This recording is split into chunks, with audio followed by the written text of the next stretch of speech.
Oh, wait a minute. There we go. Alrighty. There I am on the picture. Alright, sweet. So good morning and afternoon, ladies and gentlemen, and welcome to part 3 on our series on operations and operations management. Now, if you're just watching this series for the first time, and this is your first video, I highly recommend going back to video number 1 and getting the basic concepts for what we're talking about. And if you missed part 2, that's okay. And then part 3, well, here we go. However, if you're in class with me, make sure you get the work done for part 2 and watch that video. So we're picking up right here on the next section here. Now, the unit here, or the section here, will be the last video I do on the series. But if you're in class, there will be a part 4 and a part 5. And you'll see that on Google Classroom. All right, so let's move forward here. So in operations management, we said that we're basically responsible for making sure the business operates efficiently, right?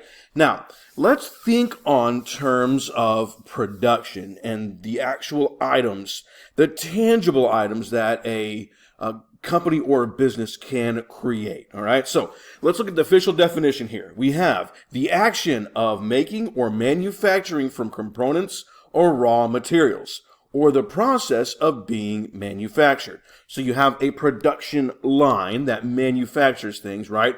Or if you're in production, they're in the process or the action of being made. All right, so let's talk briefly about one of my favorite coffee brands. Why coffee? I just want to do coffee, okay? So this right here is a bag of, or was a bag, it's empty now, right?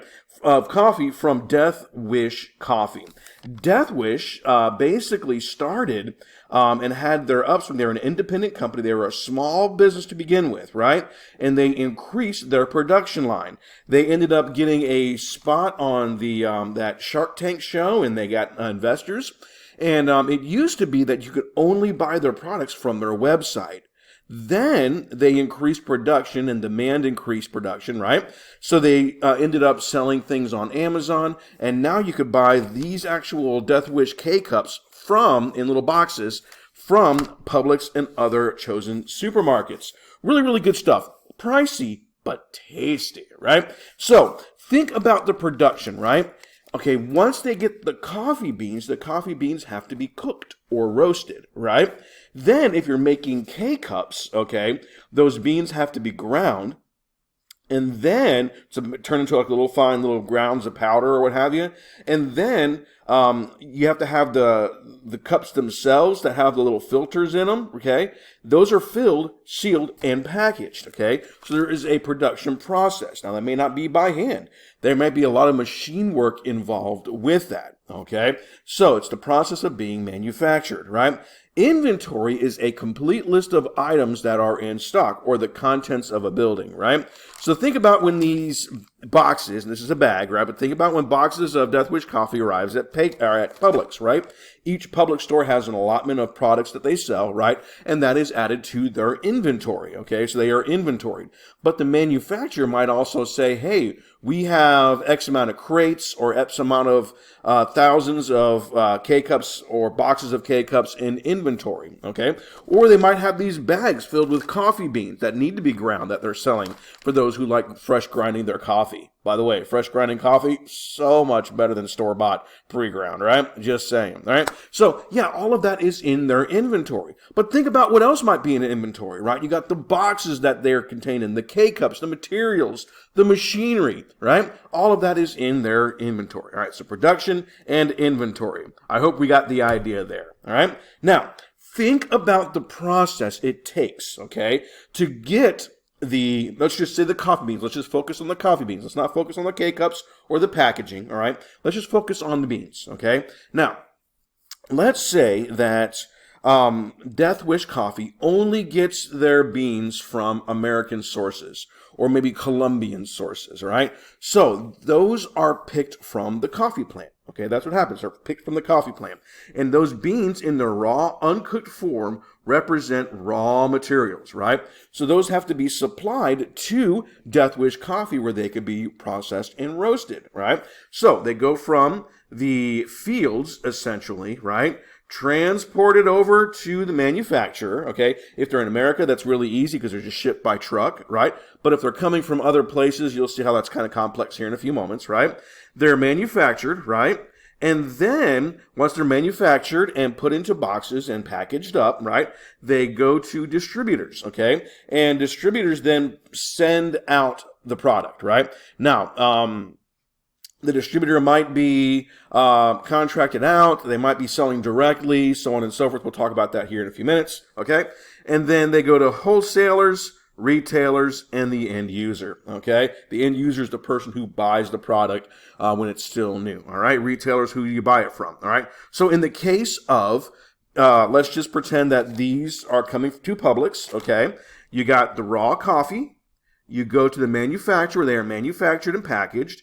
They go to a distributor, okay? They go to the Publix wholesaler, and from the Publix wholesaler, they're sent straight to the stores themselves, and they are purchased by myself on the shelf, okay? Now, some businesses choose to sell their product directly, okay? Have you ever heard of the term buy direct? What do you think that means? Uh-oh. Here's Mr. C's awkward pause. Mr. Cadle, if you're in the room, go ahead and pause the video real quick.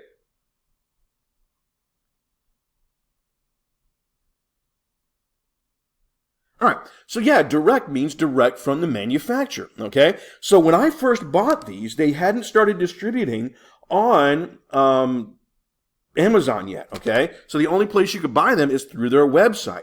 All right, so it went from they were manufactured to the manufacturer, and then they were temporarily housed by their own sources, and I bought it directly through Death Wish, where it came from UPS, who was the distributor, right? Past the wholesaler, past the retailer, didn't go there, it went straight to my mailbox, right? And that's how I acquired this coffee and this coffee here, okay? So that is direct to buyer. So if you ever heard that term buy direct, okay, that means you're either buying directly from the wholesaler or you're buying directly from the manufacturer, okay? And then there's some intermediary using it as a distributor, okay? All right, now let's think about the word logistics here in a minute, okay?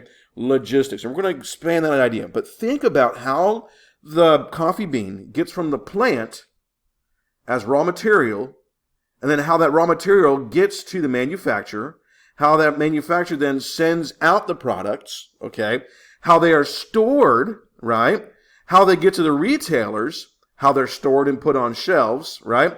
And then how the user purchases them off the shelf.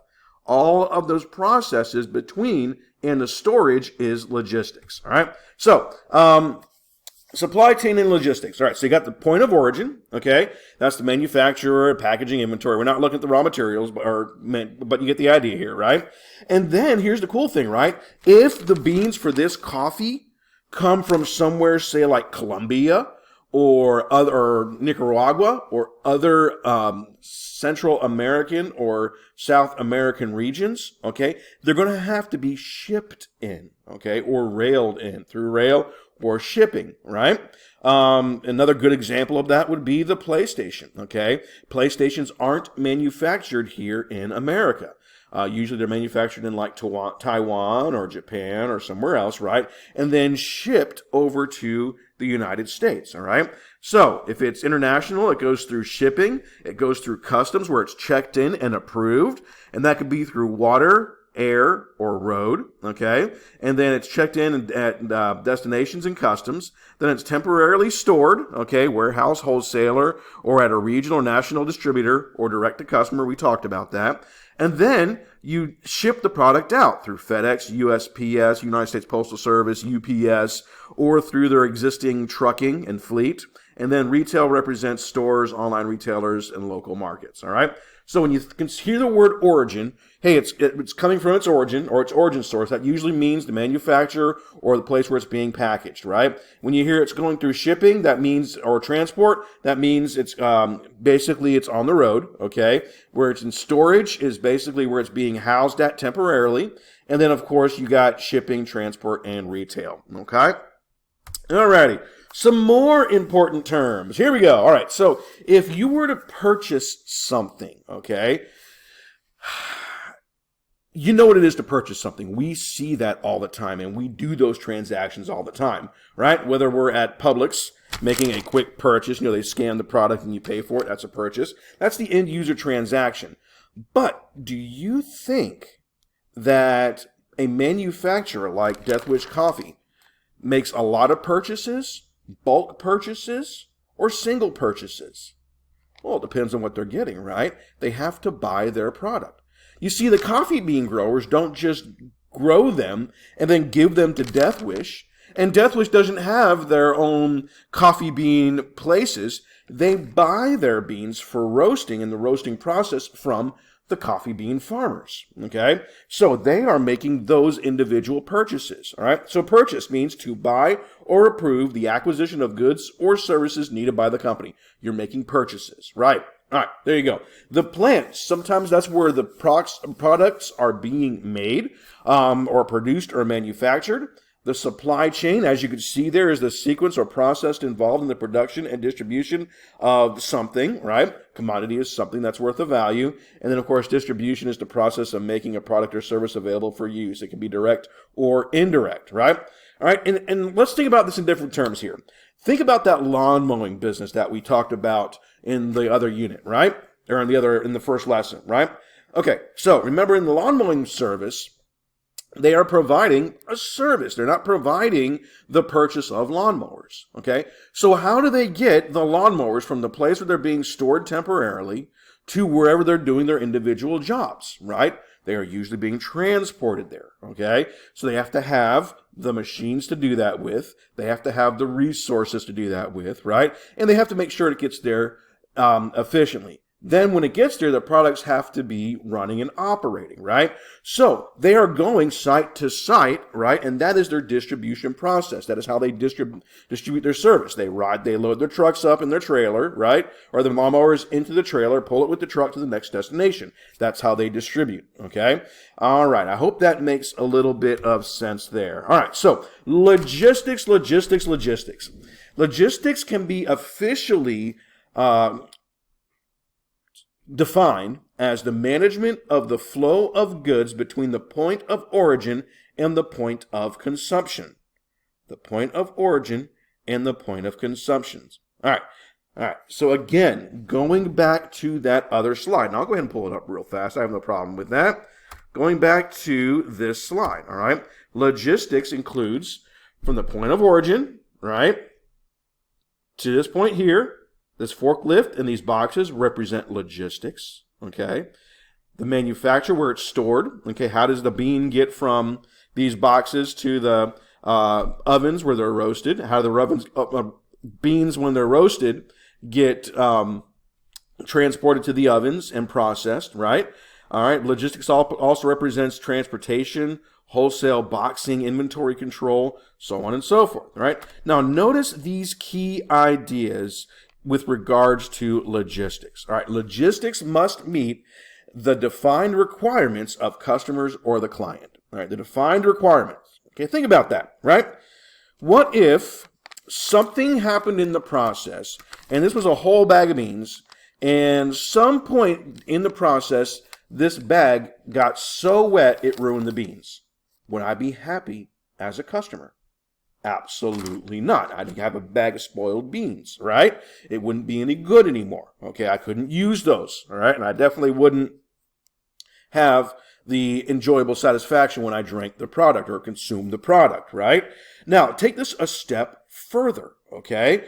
Think about packaging, okay? When you buy that brand new PlayStation 5, what if those PlayStation 5 boxes were designed where they were constantly getting cracked, chipped, busted, all right, when they were dropped? Do you think packaging is done in such a way that it helps prevent that from happening?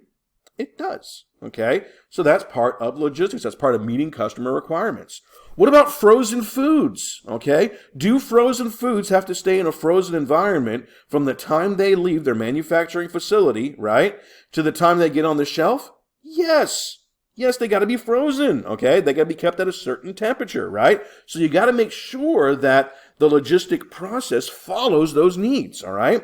The materials handling, the packaging, the inventory, the transportation, the warehouse, the security, okay? All of that is part of logistics. And the cool thing is, there is a whole field of study when you get to high school about logistics. And guess what? If you want to work in logistics, you don't have to have more than a high school diploma. Anybody could work in the field of logistics, okay? And we'll talk about that, or at least we'll look at that a little bit later on, all right? Now, scheduling. Scheduling is a part of logistics that considers routing, timing, due dates, slack times, and queues, okay? Basically, here's what that means, okay? Each product has a different lifespan or a life cycle, okay? Example, bananas aren't going to be on the shelf as long as, say, a PlayStation 4. Why is that? Well, one is a item that is going to essentially rot really fast and spoil, right? The other one is a non-spoilable item, all right? Now, while there is a life cycle for that particular PlayStation, you don't want to have that PlayStation on the shelf for 10 years, right? Okay, but you do want to make sure it's provided and put out on the shelves and available for consumption as quick as possible, as demanded, all right? All right, so scheduling is a part that helps with that process, okay? Then facilities are the space or the equipment necessary for doing something, okay? So think about this. Do you think they transport individual bags single at a time? No. They put these in crates, in big, large storage containers, big boxes, so that they could be transport multiples at a time on crates and other things, right? So that when they are received by the individual retailer, they can be put on the shelves, okay? So think about the shelves, the storage, the air conditioning that's needed to make sure that products stay in their prime form, all right? So facilities are very, very, very important part of the logistics and the logistics process. And that could even include forklifts for transporting onto the shelves, semi-tractor trailers for getting it from point A to point B through long distance, trains, all right, warehouses, all of that is part of the facilities, okay? All right, so there are various management positions within operations management. Now, these positions require a degree, okay? These require a degree, whether that's an advanced degree, a 4-year degree, or a 2-year degree. However, some of them may not require a degree. Depends on the job, okay? Example, logistics coordinator, okay, or distribution coordinator. If you are, say like you're work at a trucking place and you provide trucking and transportation service, you might be coordinating the transportation efforts, the logistics efforts, right? So if depending on the size of the business, you may not need a diploma or degree, but most in cases, these will, all right? So production analyst, production manager, inventory manager, purchasing manager, plant manager, supply chain coordinator, distribution coordinator, logistics coordinator, scheduling coordinator, and facilities coordinator. Tell you what, we're going to do an exercise real fast, all right? I want to know, let's see, if I was a purchasing manager, what would I expect to make? And what do I think the job entails? Well, let's find out. All right, so I'm going to go ahead and exit out of my presentation here. All right, because we are at the end of that presentation. I'll go over those slides here in just a second. I'm going to pull up Google real fast, all right? And I am going to look up purchasing manager. All right, purchasing manager. Here we go. All right. What does a purchasing manager do? Let's see, your free career test.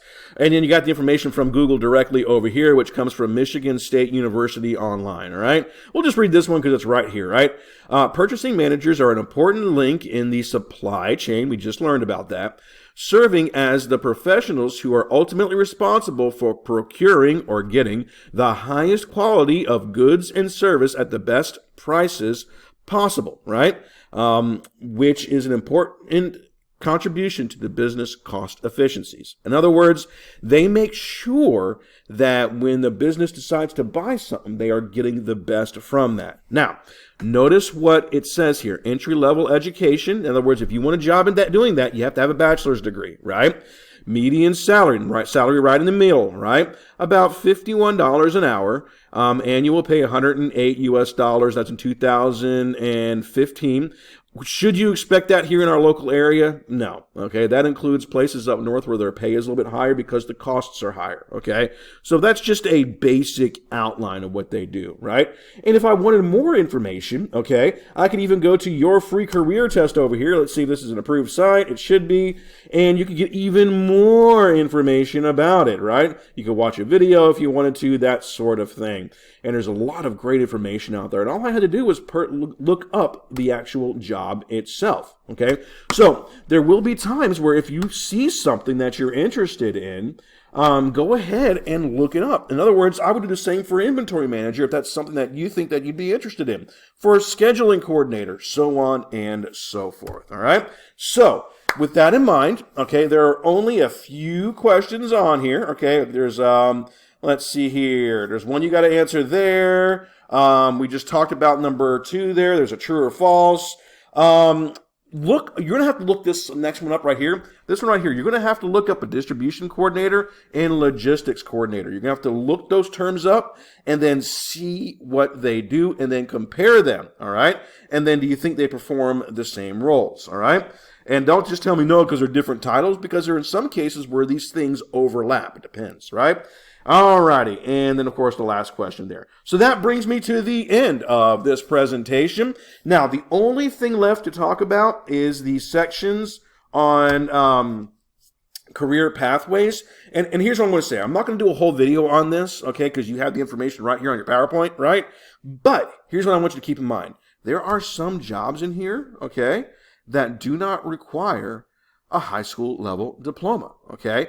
In fact, Mr. C, while he was still in high school, worked with some of these jobs. And they weren't glamorous, but it paid pretty good, okay? A good, consistent, good entry-level job that was a lot better than my buddies who were working in fast food, all right?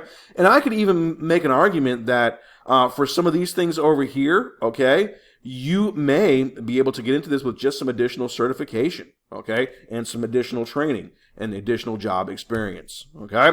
So, same thing over here. You get the idea, all right? And there's really not much to talk about in this area because you'll have some questions that you'll answer for part 4. All right, so that brings me to the end of this video. I hope you picked up something. And if you have any questions, don't hesitate to ask Mr. C.